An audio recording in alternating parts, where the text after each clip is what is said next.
Hello friends, Radhe Radhe. My Pacific wall में आप सभी का स्वागत है। फ्रेंड्स, आज की वीडियो में मैं आपको विजया एकादशी की व्रत कथा सुनाऊंगी। साथ ही आपको विजया एकादशी की शुभ तिथि तथा पारण का शुभ समय भी बताऊंगी। इसके साथ ही हम बात करेंगे कि विजया एकादशी के दिन हमें पूजा किस समय करनी है। फागुन मास के कृष्ण पक्ष में आने वाली एकादशी को विजया एकादशी के नाम से जाना जाता है। जीवन के हर क्षेत्र में विजय प्राप्ति के लिए ये व्रत किया जाता है।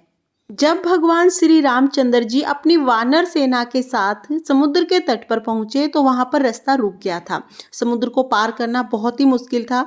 तब श्री रामचंद्र जी ने दालभ्य मुनि से समुद्र को पार करने का उपाय पूछा। दालभ्य ऋषि ने उन्हें बताया कि विजया एकादशी का व्रत करें। अगर वो सेना सहित विजया एकादशी का व्रत करते हैं तो उन्हें अवश्य ही विजय प्राप्त होगी। तब श्री रामचंद्र जी ने कलश की स्थापना करके विजय एकादशी का व्रत किया, जिसके फलस्वरूप उन्हें लंका पर विजय प्राप्त हुई। फ्रेंड्स, विजया एकादशी के दिन भगवान विष्णु के साथ साथ भगवान विष्णु के ही स्वरूप श्री रामचंद्र जी का भी पूजन किया जाता है। अब मैं आपको बताती हूँ कि इस वर्ष यानी कि 2022 में विजया एकादशी का व्रत कब किया जाएगा। फ्रेंड्स, इस वर्ष यानी 2022 में 26 फरवरी दिन शनिवार को विजया एकादशी का व्रत किया जाएगा। एकादशी तिथि का प्रारंभ 26 फरवरी सुबह 10:39 पर होगा और विजया एकादशी का समापन 27 फरवरी सुबह 8:12 पर होगा। व्रत का जो पारण है वो 27 फरवरी को दोपहर 1:43 से 4:01 तक किया जाएगा। जो लोग 26 फरवरी दिन शनिवार को विजया एकादशी का व्रत करेंगे वो व्रत का पूजन 26 फरवरी दोपहर 12:11 से 12:51 तक करेंगे। यानी कि विजया एकादशी की पूजा का शुभ मुहूर्त 26 फरवरी दोपहर 12:11 से 12:57 तक का रहेगा। अब मैं आपको विजया एकादशी की व्रत कथा सुनाती हूँ। व्रत कथा सुनने के लिए हम एक लोटा जल ले लेंगे और अपने सीधे हाथ में यानी कि अपने राइट हैंड में हम तिल और फूल ले लेंगे। तिल और फूल हाथ में लेकर हम व्रत कथा शुरू करेंगे। एकादशी की कथा सुनते हुए अर्जुन को इतना आनंद आ रहा था कि उनका मन तृप्त ही नहीं हो रहा था। जया एकादशी की कथा सुनने के बाद अर्जुन बोले, हे मधुसूदन, फागुन मास के कृष्ण पक्ष की एकादशी का क्या नाम है तथा उनके व्रत की क्या विधि है? कृपा करके मुझे इसके विषय में आप विस्तार से बताइए। भगवान श्री कृष्ण बोले, हे पार्थ, फागुन मास के कृष्ण पक्ष की एकादशी का नाम विजया एकादशी है। इसके व्रत के प्रभाव से मनुष्य को विजय प्राप्त होती है।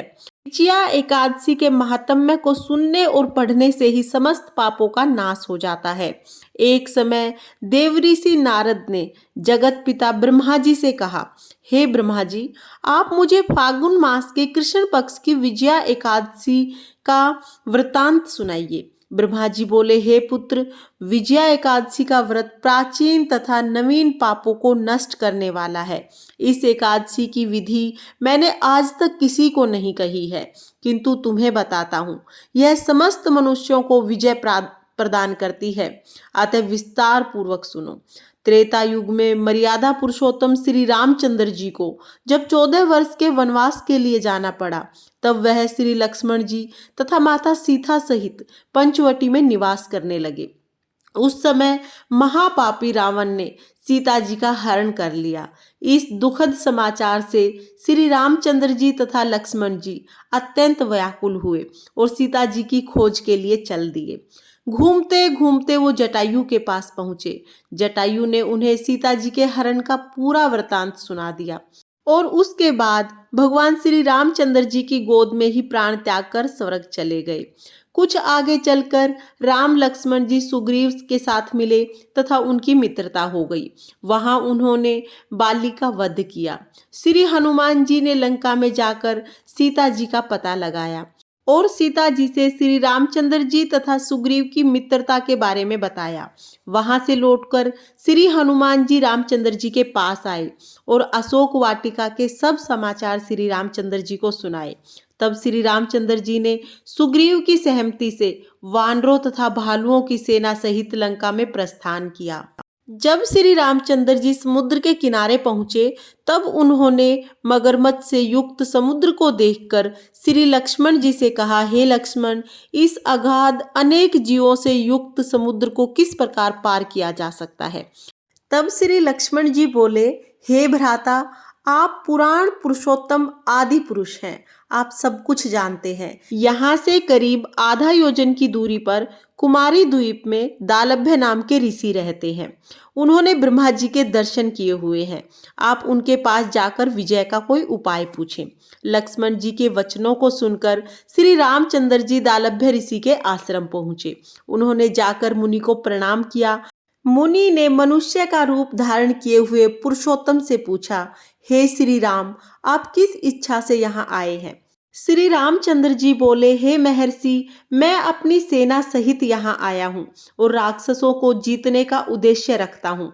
आप कृपा कर उस समुद्र को पार करने की कोई विधि बता दीजिए, इसी इच्छा से मैं आपके पास आया हूँ। दालभ्य ऋषि बोले, हे राम जी, मैं आपको एक उत्तम व्रत बताता हूँ जिसे करने से आपको विजय प्राप्त होगी। ऐसा कौन सा व्रत है महामुनि जिसके करने से हर क्षेत्र में विजय प्राप्त होती है।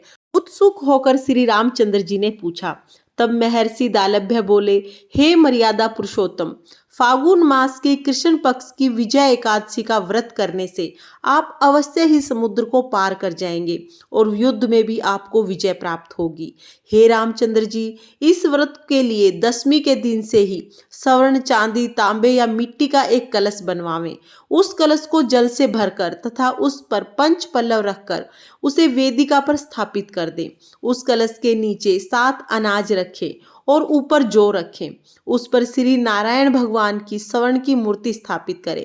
अगर स्वर्ण की मूर्ति ना हो तो मिट्टी की मूर्ति बनाएं। एकादशी के दिन स्नान आदि नित्य क्रम से निवृत्त होकर धूप, दीप, नैवेद्य, नारियल से भगवान की पूजा करें।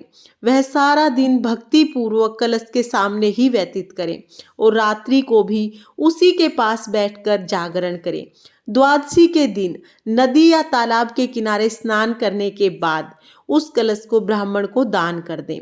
हे राम, यदि आप इस व्रत को सेनापतियों के साथ करेंगे तो आपको अवश्य ही विजय प्राप्त होगी। अब मर्यादा पुरुषोत्तम श्री रामचंद्र जी ने मुनि की आज्ञा पाकर विधि पूर्वक विजय एकादशी का व्रत किया और इसके प्रभाव से दैत्यों पर विजय प्राप्त की।